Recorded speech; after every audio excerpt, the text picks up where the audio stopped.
IBRAH Mukasa gemanya gangu mulungi atulaba era nga yonna gyosinzira okubanga olaba nkwanirizaako yakategatake sano tuzze wano ku Gayazahighschool okola okunoonyereza okonkomeredde ku nabbambula w'omuliro eyokyeza ekisulo ky'abaana ku wingi ya secondary era nga wano w'otulabira nkugamba nti tugezaako okulaba nga tuyingira tufune what happened exactly, what went wrong, naye nga embeera eriwo kwe kubeera nti abazadde bonna baddukiddemu ne bajja okulaba embeera egenda mu maaso.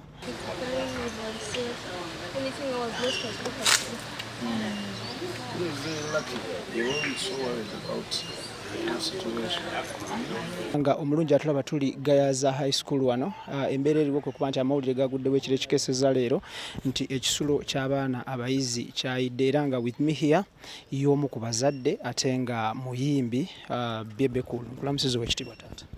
Nange bwentuse naye saagala kukola interview ku ssomero lino kuba ndi muzadde era tuzze mu kiti tukulabye mu kiti ky'abazadde because abazadde bangi we bali wano so nga twagadde just kumanya amawulire gano gakusanzeewa era of course gansanzeewa nadde actually ku gym nakamala okukola naye I was among the first people to know n'ekyomukisa omulungi batubuuliriddewo essomero lya reactinze bulungi nnyo okumanyisa abazadde bonna within less than an hour ffenna nga tutegedde nti roll call bagikoleddewo okulaba nti abaana bonna wamu n'abasomesa tewali afunye buvune. Abaana abato normally baba psychologically tortured. How is the girl doing? Ali a bit traumatized, bonna era bali traumatized, naye the school ya communicating zidana for abazadde yakedde kufuna ba counselors abasiibye nga boogera n'abaana yakedde kufuna aba priests abaana basiibye basaba kugamba the environment has been good abasomesa bakoze bulungi abasomesa bagambye ba protecting abaana from going ku site y'omuliro gulaba so the trauma of vision tebagina naye balengeddeko obulengezi omukango ogwo kugamba there was really good emergency reaction puliddeko nga bebaza poliisi yayanguye nnyo basically that's what I can so kusinzira ku mpulidde ng'omuzadde nga nze. Thank you so much. Ng'omuzadde, has police as of now so far established the cause of fire or the school has the school established the cause of fire? Kati we will wait nga abazadde batuwandikidde ne batubuulira essomero nga litubuulidde. For now, of course, tebanna batubuulira era tetusobola kukola speculation. Thank you so much. Thank you. Omulungi atulaba, that is Moses Sali aka Bebecool is a parent here era nga naye azze okulaba nga wayamuko n'omuto muwala we mu mbeera eyaguddewo. Omulungi atulaba n'egyosinzira okubanga otulaba nkutegeeza nti right now tuli Gayazahighschool era nga tuzze okulaba nga tubatuusaako what happened exactly ekiro ekikeseza olwaleero ennaku z'omwezi 7 omwezi ogwokusatu omwaka 2020 era nga ekyogerwako ky'ekisulo ekimanyiddwa nga Kobi ekyakutte omuliro era nga kino kisulo ky'abaana abawala. Of course it's automatic lino ssomero ly'abaana abawala bonna all throughout senior up to senior 6 era nga tuzze tusobole okuba nga tukutuusaako amawulire agaliwo.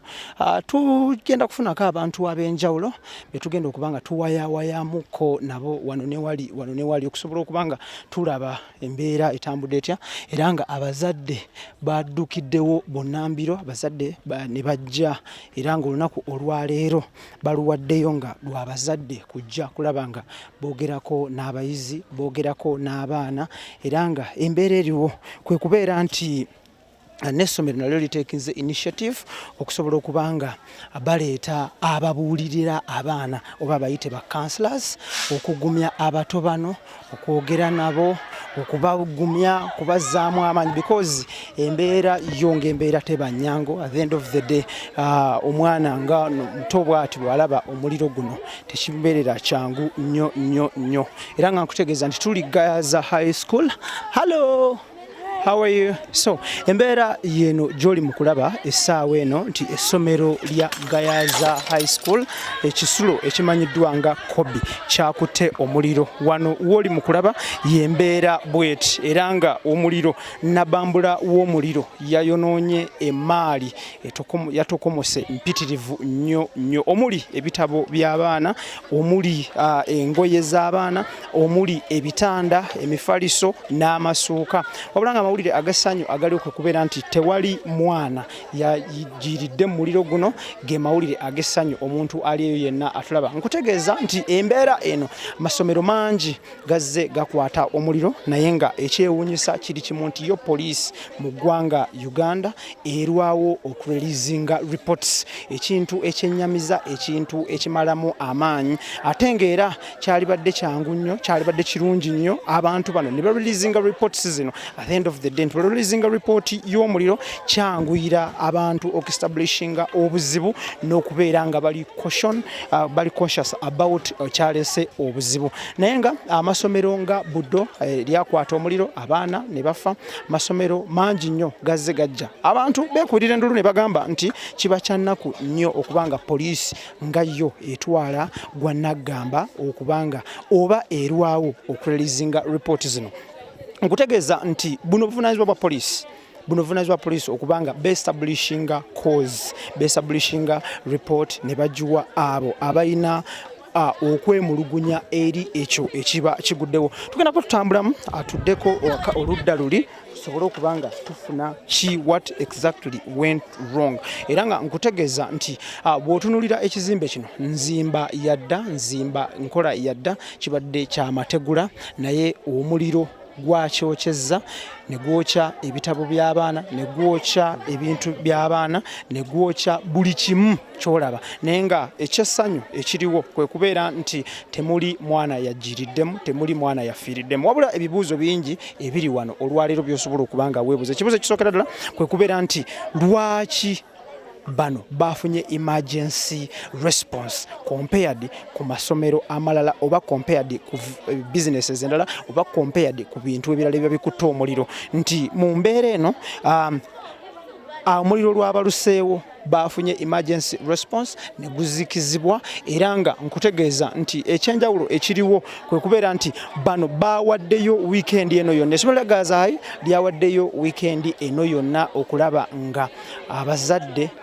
bannaddiini ku mitendera egy'enjawulo bavaayo okulaba nga abo bolaba be bamu ku bayizi bannyini bintu ebyayidde n'abamu abayitiddewo obuyitizi. Of course abamu mu bye mutubale tuwulira mwe mubadde ebigambo nga my things, my books, my mattress, my what and what and what and what n'ebintu ebigwa mukobero. Katotolole tudde ku wingi eri tufune nga tuyingirako munda era nga tukugamba nti omwami oli gwolaba wali y'omu ku bazadde wano ng'era amannya ge ye Morris Mugisha nga ye deputy MD wa Uganda Broadcasting Corporation era naye nga muzadde wano. Tugenda batutulamu katini tuddeeri tusobole okubanga tuyitaayitamu wano ne wali tulabe embeera eriyo. Unlike enzimba y'ennaku zino nti omuntu bw'azimba n'akola oluggi nga lwandabirwamu olw'obubbi obuyitiridde ensangi zino abantu bateeka emitayimbwa mu madirisa nti naye wabaawo fire outbreak. In case of a fire outbreak omwana tasobola kubanga ayassa mutayimbwa ogwo kufuluma kudduka. So bano basinziira ku standard code eyedde ey'okuzimba nti in case because mu lulimi olufuutifuuti kino bano bagiyita emergency exit. So emergency exit tebeerawo na mbeera yonna ekulobera kufubutuka kudduka in case ng'osanze obuzibu munda. Era nga yenzimba bano abaami gye bazimbamu nti bw'oba otunuulidde eddirisa lino at the end of the day libaddemu just katimba akaziyiza ensiri waggulu wali ate nga wansi wano libadde ndabirwamu plain all throughout. Nti in case omwana afunye obuzibu munda nga guno omuliro gwaguddewo kiba kimwanguyira okufuna something hard, something heavy n'ayasa endabirwamu n'ayita mu ddirisa lino n'afubutuka n'adda ebweru. So in terms of fire outbreaks ey'enzimba yali nnungi nnyo naye ate n'ennaku zino n'ensangi zino olw'obubbi obuyitiridde abantu bakugamba nti bw'onaazimba bw'oti n'otateekamu katimba omubbi kijja mwanguyira okumenya oluggi luno oba eddirisa lino okuyingira okudda munda so bwe tutunuulira enzimba eno enzimba ebizimbe amatafaali gaali ga 99 amatafaali ag'omusenyu ne seminti ate nga g'amadirisa bagazimba ku mutindo ogw'okubeera nti in case of anything omuntu asobola okubeera munda n'ayasa nadda ebweru so nkutegeeza nti ebyo byoli mu kulaba munda awo bye bitanda by'abayizi enkumuliitu ebyatokomokedde mu muliro era nga tugenda yingirako munda kati nnyo tuyitemuko era twongere okuba nga tukutegeeza abamu ku booli mu kulaba wano be bayizi ab'essomero lya Gayazahighschool abafiiriddwa emmaali yaabwe nga kwotadde n'abo abamu ku bannaabwe bambi abasula mu bisulo ebirala okusinziira ku mboozi gye mpulidde wabula nga ekyenjawulo ekiriwo kwe kubeera nti mu case of an accident poliisi egazetinga ekifo n'eteekawo oluguwa oba olukomera red tape mu lulimi tuyitanga red tape nga ne bagamba nti this is a no access place oba no access oba no go zone area unfortunately nti bano bo nga bo bataddewo akaguwa aka goes ke bataddewo okubanga batangira well it is enclosed but at the end of the day police ebe ino ku markinga ekifo kino n'ekizoninga ne kibeera nga kiri no access or no getting access to or close to however this is what they managed which is no problem era bo bakulaga nti nabo basobodde okugazetinga ekifo kino okubanga bakisalako nga tekirina access to kankutwaleko munda mu wingeri tulabeyo naye nga tuvaayo wano wetuli yeringa ye main entrance of course to the hostel oba dormitory kyoyinza okubanga okiyita era nga tugenda kwa tutambula tuyingireko munda tulabe effect y'omuliro guno munda nga tuestablishinga ebimu ku byayononese n'ebimu ku byakosedwa nyongera okutegeeza nti amanje gange IBRAH Mukasa tukola okunoonyereza okwenjawulo ku bintu ebyenjawulo biba bigudde mawulire g'eggwanga Uganda era nga tukutuusaako ebyenjawulo bye weetaaga okumanya muna Uganda tulabira wabweru wa Uganda nga oyina omwana oyina sister wo oyina mwannyoko wano oba oyina cousin wo niece oba relative mu kisulo oba mu ssomero lya Gayaza High embeera eriwo yeno ekisulo ekimanyiddwa nga Kobi kyakutte omuliro ekikeeseza ennaku z'omwezi 7 omwezi ogwokusatu era nga ndina munange Idris Lukwago tukola okunoonyereza okwenjawulo n'okutuusaako amawulire biki ebyabagudde mu ggwanga Uganda Idris I think tuyingireko munda muganange tulabe embeera eriyo join me tugendeko munda matukyali Gayaza High School era nga tutunulira ekisulo ky'abayizi ekimanyiddwa nga Kobi ekyakutte omuliro wabula nga waggulu wano ye system y'amasannyalaze wabula tetusobola kuspeculatinga oba kwaleginga oba okutebereza oba okubaako kyetwogera ku nsonga eno wabula n'okuva n'essaawa eno tetujja kuga nti tusobola okugamba nti oba omuliro gwavudde ku kino oba ku kiri wabula nga tulindiridde police report tulindiridde report y'essomero n'ebintu ebigwa mu kobera wabula nga eno ye system y'amasannyalaze agabadde gaddukanya ekisulo ky'abayizi kino era nga oludda luno eri gy'olengera omu ku bazadde b'abayizi wano nenga bwe nakunyonyodde nti essomero lino essomero lyasazeewo olunaku luno luliwe abazadde bajje balabe nga boogera n'abato basobole okuba nga babagumya babazaamu amaanyi because at the end of the day omuntu abalabye omuliro n'ekiyongobero ky'amaanyi nnyo era nga wano ali mu kutulaba eno ye hostel oba ye dormitory abaana mwe babadde basomera eyakutte omuliro gino kyekimu ku kisulo era nga nkugamba nti omuliro guno gwakosezza ebintu bingi eno gy'olaba yemu ku keesi y'abayizi eyakutte omuliro n'esaanawo zino zonna keesi z'abaana bino bitabo by'abaana ebyatokomokedde mu muliro guno nti byayidde byaweddewo era nga bw'oba bitunuulidde these are notes eno textbook yayidde neggwawo textbook yabadde ya this is English yayidde neggwawo bino bye bitanda obutanda bwabwe ekwawukanako n'amasomero amalala bubadde ddeeka 2 wansi n'awokubiri wansi n'awokubiri okwawukanako n'amasomero amalala agapanga obutanda obusatu so nkugamba nti embeera bweri era nga police ejja kuvaayo efulumye report yenkomeredde ku mbeera eno fe tetusobola gamba nti kino oba kiri naye tujja kufuna ku headmistress tufuneko n'abamu ku bazadde mu mbeera eno abantu bonna kyetutuuseeko okuva omuliro lwe gwatutuuka zinze mu kimu ku bisulo byaffe ekya Kobe House e Gayazahighschool. Twagala okutegeeza abantu bonna nti naddala abazadde nti embeera ezze mu nteeko. Twagala okwebaza abantu bangi abazze okutuyamba mu kiseera kino ekyokusoberwa. Twagala okwebaza omulabirizi w'ennamirembe abadde naffe. Twagala okwebaza Ministry Education and Sports okuviira ddala ku maama minisita waffe ne Honorable Minister Honorable Seninde. Twagala okwebaza bakama baffe oba abakulembeze baffe abatukiikirira mu Parliament babadde wano. Honorable Seninde atutuuseeko ne Honorable Kyagulanyi naye yatutuuseeko kubanga bebakiikirira ekitundu kyaffe. Twagala okwebaza abakungu ba gavumenti bonna abasobodde okujja. Twagala okwebaza ab'ebitongole ebyobukuuma ddembe nabo babaddewo. Abazadde baffe bangi babaddewo. N'abo bonna abaagaliza Gayaza ebirungi. Twagala okwebaza mu ngeri ey'enjawulo Oweekitiibwa Robert Wagwansibirwa afubye okulaba nti abaana bonna bafuna emifaliso ne bulangiti, abaana bonna abatuusiddwako obuzibu. Era bwe tumaze okusisinkana abazadde b'abaana okubategeeza n'okubalaga ekizimbe, olukiiko olukulu olufuga essomero lutudde mu kafubo ne lusalawo okulonda akakiiko akanaakulembera engeri gye tuzzaawo oba gye tuddaabirizaamu ekisulo kyaffe ekyo ekyayidde. Tusabye abantu ab'emitima emirungi batudduukirire mu kiseera kino kubanga si kyangu. Okudduukirirwa kwa mirundi mingi. Tuyinza okudduukirirwa mu kulyowa emitima gy'abaana baffe abali mu kutya. Tuyinza okudduukirira mu ngeri y'ebikozesebwa kubanga abaana abasula mu wingi eyo bonna ebintu byabwe byasirise. Era bonna abatutuukirira nga baagala otuwa ebintu ebikalu n'ensimbi. Waliwo akawunti y'essomero gye tuwadde abantu baffe gye bayinza okuteekako obuyambi bwe baba basobodde okutufunira. Akawunti eyo eri mu Stanbic Bank Forest Mall era eri mu mannya ga Gayazahighschool.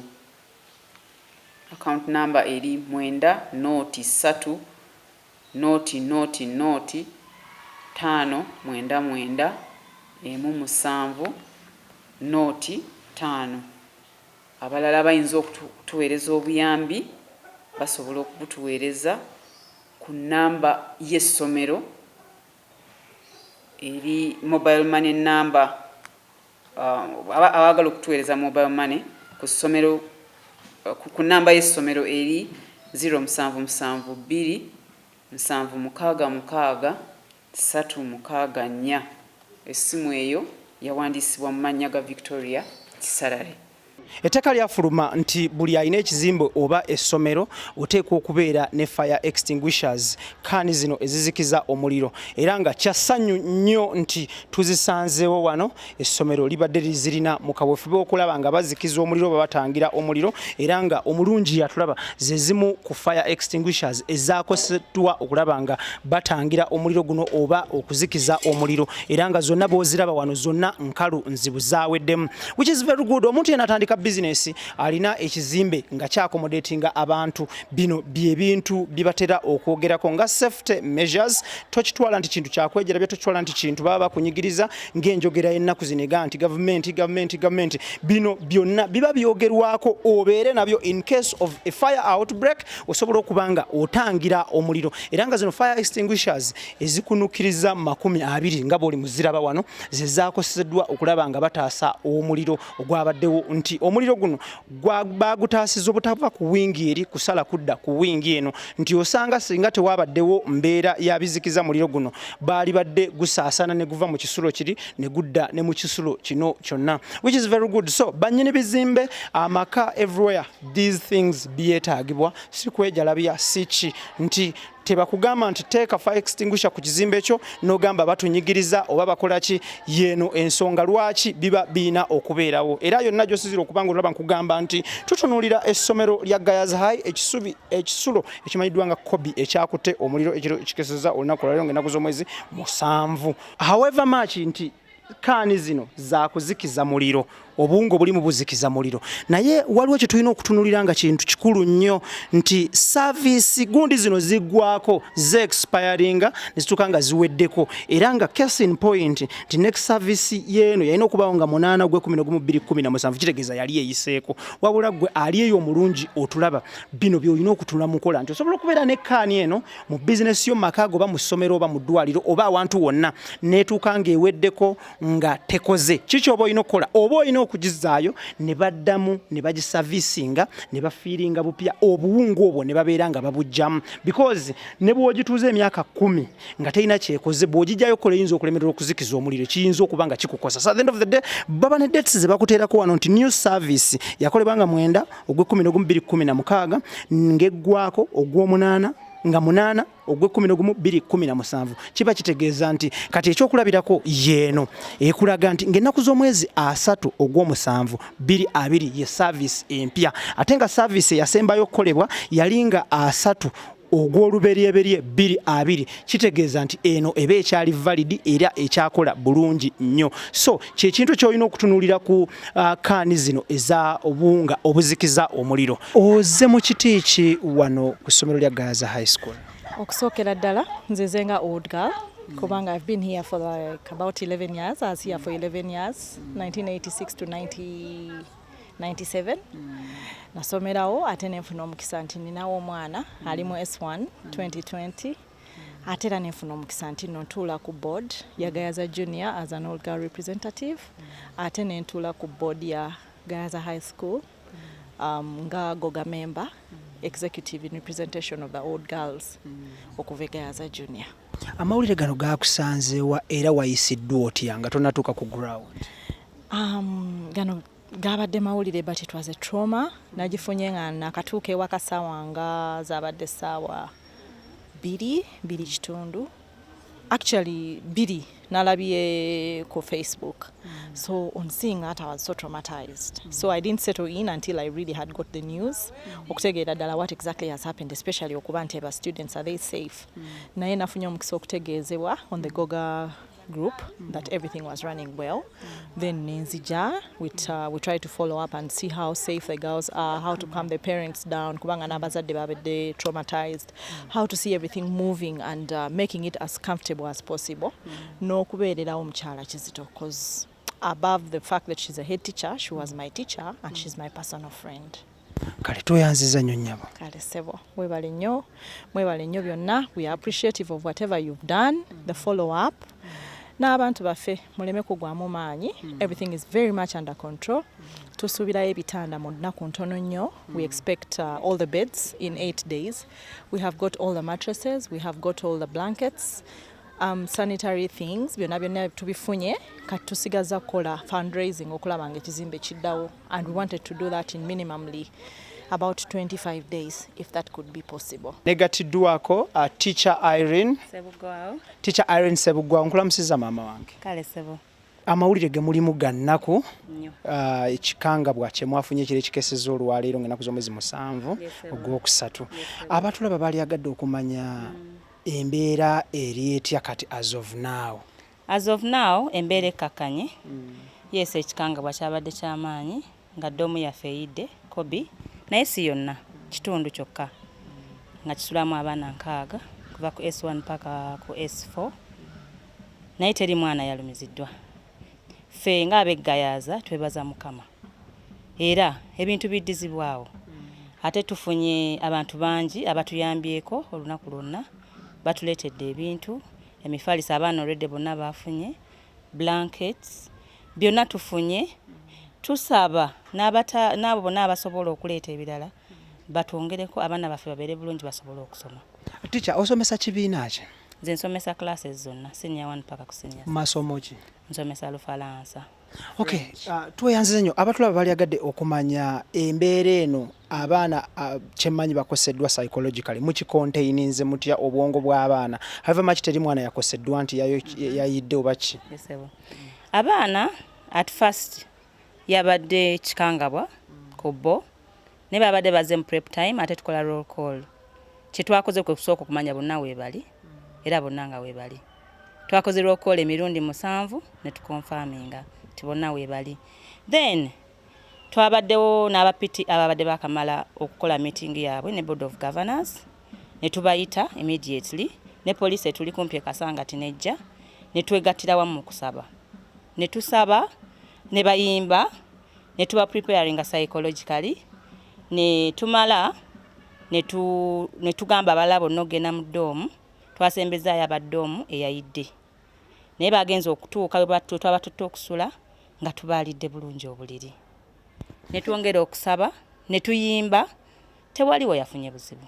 Teacher, abatulaba balyagadde okumanya omuliro guno gwaguddewo ng'abaana bannyini kisulo kino enkaaga baliwa mu kibiina abazze kusoma prep. Zabadde ssaawa mmeka? Mu ssaawa 1 n'eddakiika 4. Tweyanziza nnyo teacher. Kale ssebo.